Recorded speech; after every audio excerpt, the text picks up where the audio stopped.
balance budgets, create Microsoft systems. But counting on 1 and 3 is like, what is with our people?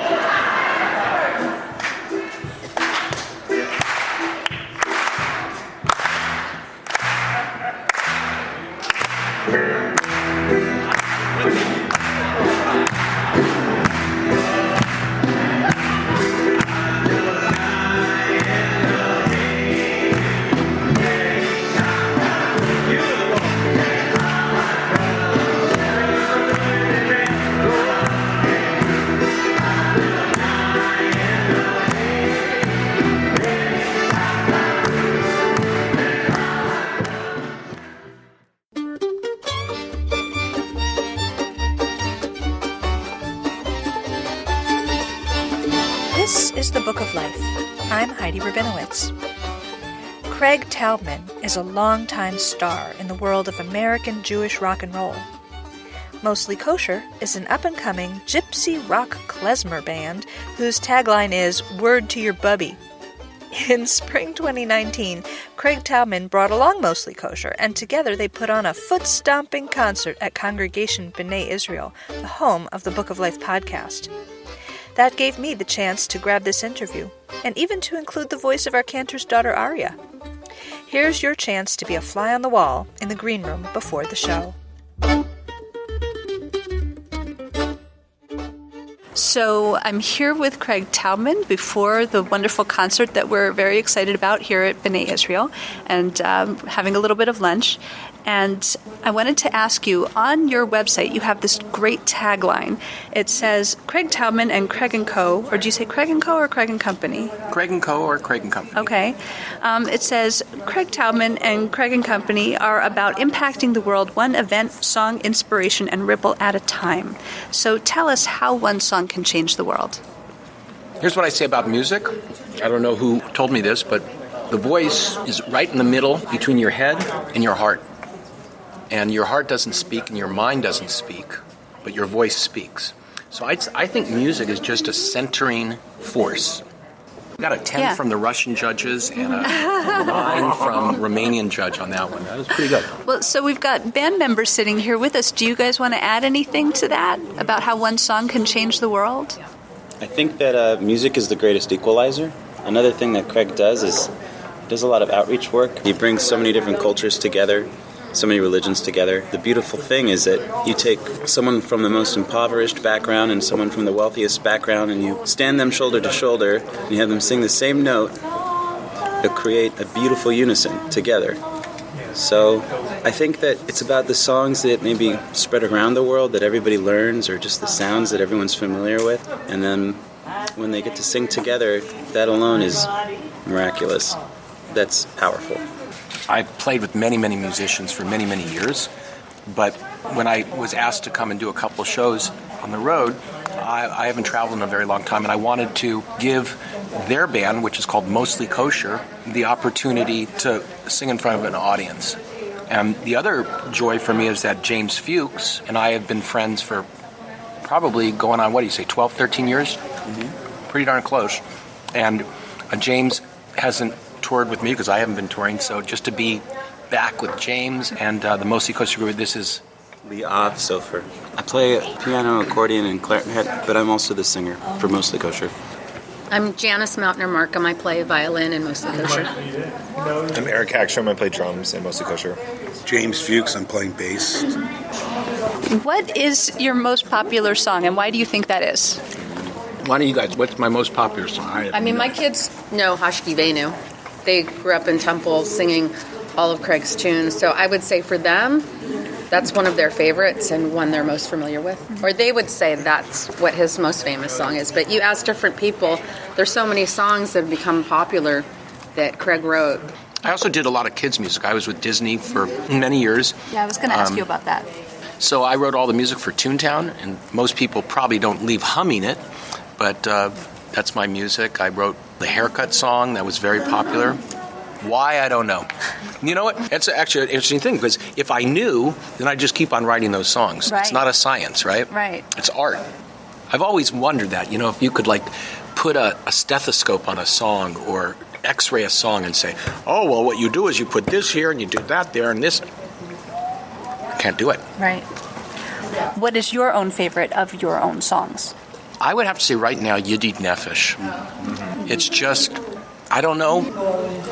Even now as I say it, I just get emotional. There's something that I don't know. I didn't write it for, Yedid Nefesh is a love song from Shir HaShirim. I didn't write it for my wife. I didn't write it for my kids. It just came out, and it just resonates with me. And what does it mean? I don't have a clue. No, I mean translated. Okay. Yedid Nefesh, my soulmate, Av Harachaman, compassionate one. Mishloch Avdara, I am drawn to you. I am attracted to you. I will do your bidding. You are my. You just do it for me. When I'm with you, you send me. So much so, there's actually a line in there. When I see you, I want to jump, leap towards you like a gazelle. I mean, come on. There's a tradition that says it was written symbolizing God's love for the people of Israel. It's like, all right, maybe, but I'm just hearing a few other things in there. What's your favorite song? We love Yedid Nefesh too. I mean, I like Romei Mu a lot. I have all of them stuck in my head. I've been singing them all weekend. I love that one you didn't write.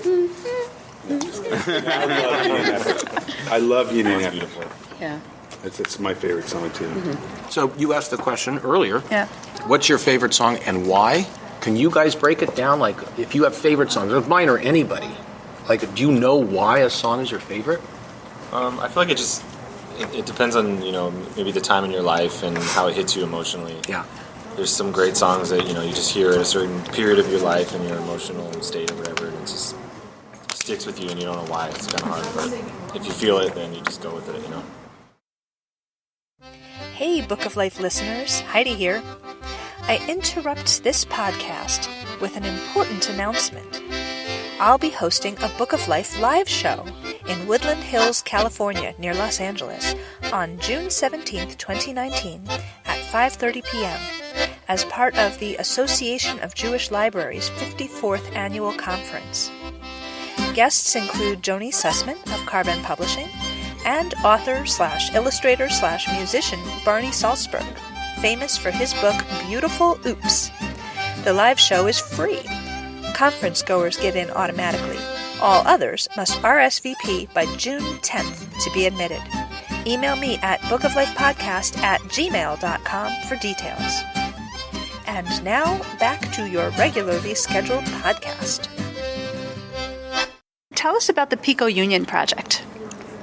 Pico Union Project is housed in the oldest synagogue building in Los Angeles. It's the second oldest synagogue west of the Mississippi. It's old. It was the first home of Sinai Temple.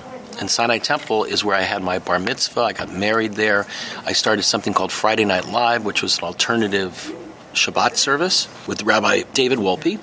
And about 5-6 years ago, somebody approached me who I grew up with, and he said, Sinai Temple's for sale. You should buy it. Wasn't on my to-do list, and it took me a while to go there, but when I went into the building, immediately I knew it was a calling.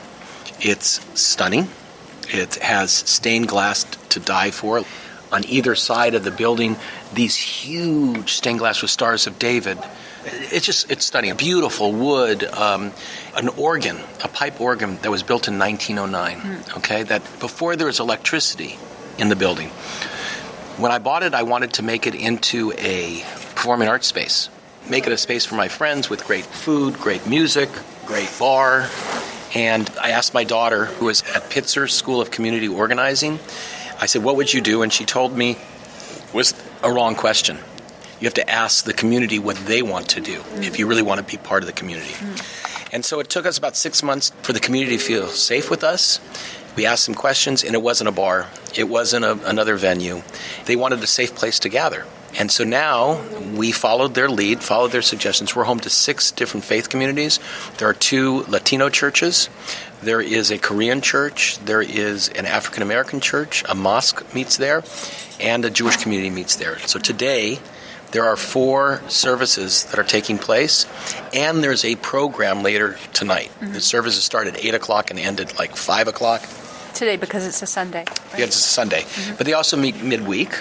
They pay us rent, which helps us to keep our doors open, helps us to meet our mission statement, which is to love your neighbor as you wish to be loved, and to create opportunities for people to get to know their neighbors.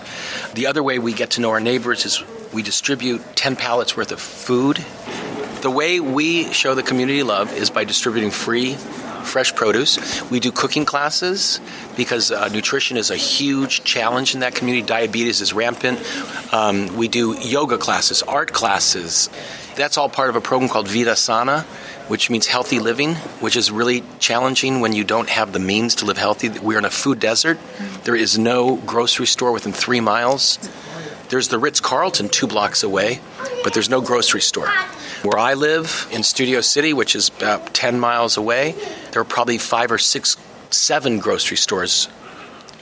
Something's wrong. Yeah. There's a disparity. And then the other thing we do is something called Keep It Clean and Keep It Green. We've planted hundreds and hundreds of trees in the neighborhood. The line that we use is the best time to plant a tree was 100 years ago. No shade cover in that area, by the way.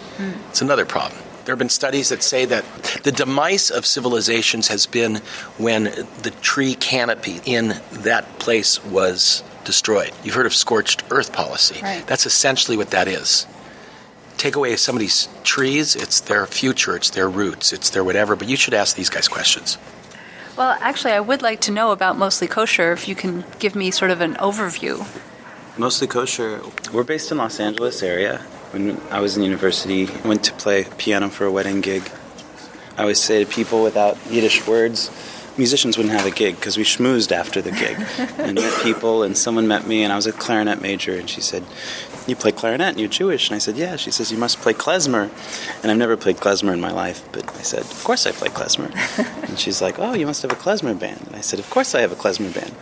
She says, "That's perfect. I'm the president of the sisterhood here at the synagogue. We're going to have a huge gala. We want your band to play." And so I said, "Great." And then basically on my way home called Janice, who had played in violin in the Shabbat services in my shul, and then she called her bassist, and I called my university colleagues, and we put together Mostly Kosher.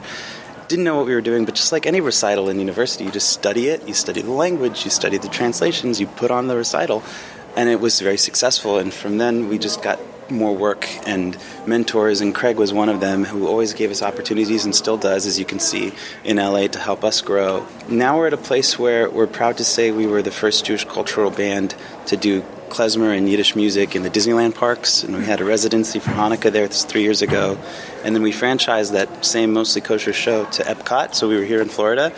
And this year we hope to be the 4th year that we get to bring the music of Mostly Kosher to the Disneyland parks. We also hope to, more than anything, just lay the drawbridge down to the Jewish cultural music. We don't do a lot of Shabbat music per se, but we focus on the love songs, the party songs, and try our best not to just deliver it to the Jewish community, but instead invite those that are just interested in culture, diversifying themselves in different cultures and world music, and just bringing our sound into the world music diaspora a little bit higher on everybody's playlist. Great. We also like to close our Disney show with this because we try to get everyone to sing, whether they know Jewish culture or not, no matter if they're from China, if they're from France, and we all ask them to warm up their voices with us. So I'm going to ask you to repeat after me. Are you ready? I couldn't quite hear you. Are you ready? Yeah. All right, repeat after me.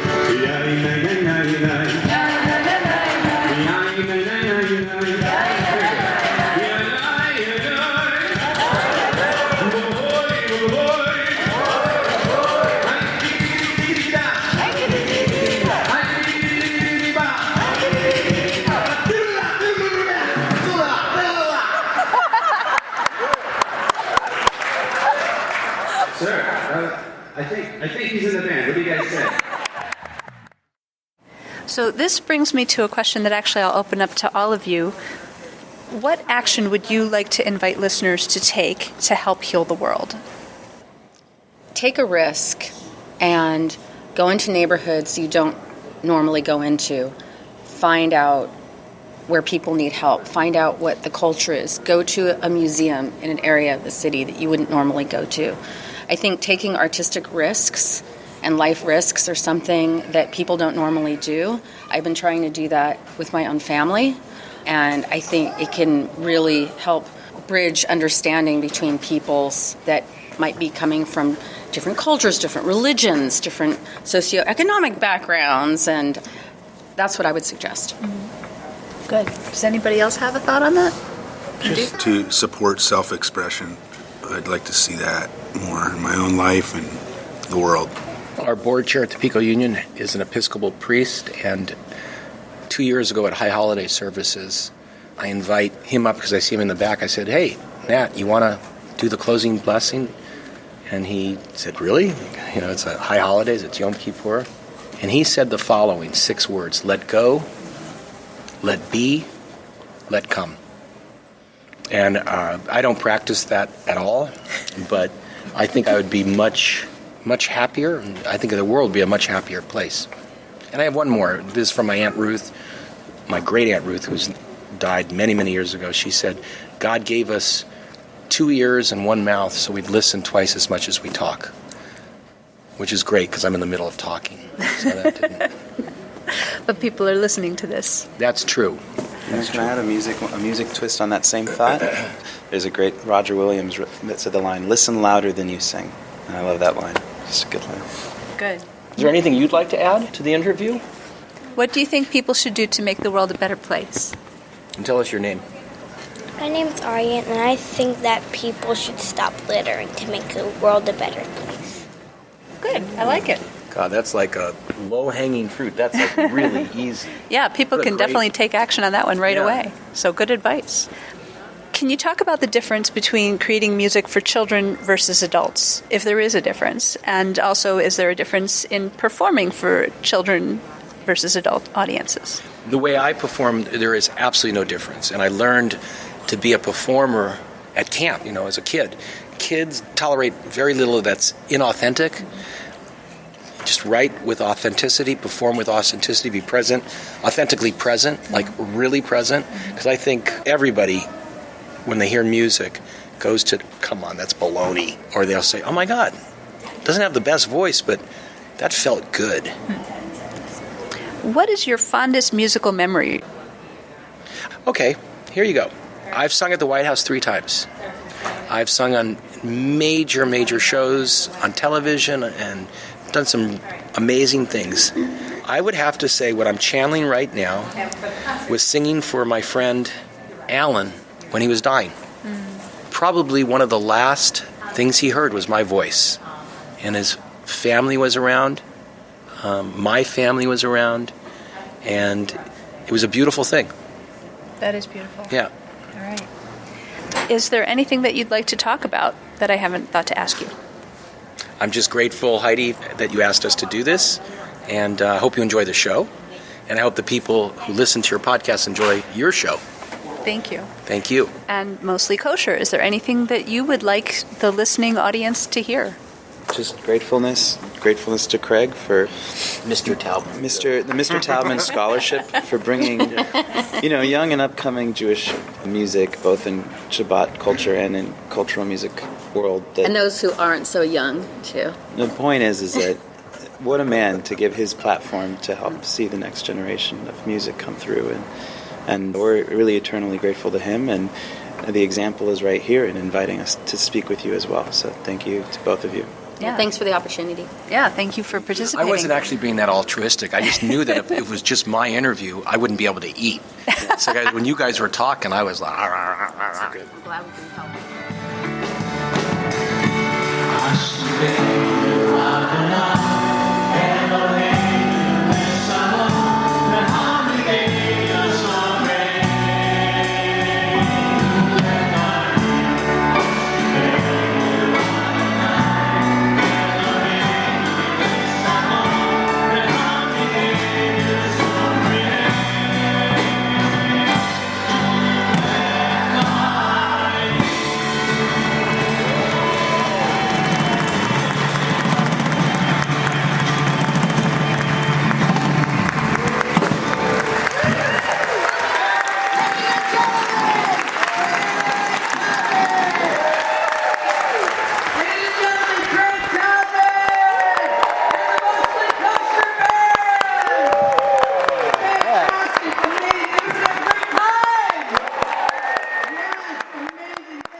Hi, I'm Natalie Silverstein. I'm the author of Simple Acts, The Busy Family's Guide to Giving Back, and I'd like to dedicate this episode of the Book of Life podcast to all of the graduating high school seniors. I have one in my home.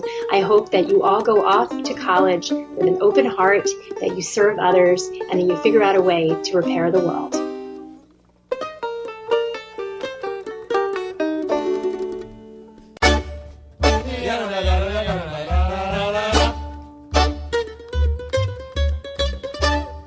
Don't be a stranger. Say hi to Heidi at 561-206-2473 or bookoflifepodcast@gmail.com. Check out our Facebook page or our Facebook discussion group, Jewish Kidlit Mavens. We are occasionally on Twitter, too. There are lots of ways to support the show through Patreon and through donations to our home library, the Feldman Children's Library at Congregation B'nai Israel of Boca Raton, Florida. You can find links for all of that and more at bookoflifepodcast.com. Our background music is provided by the Freilach Makers Klezmer String Band. Thanks for listening, and happy reading.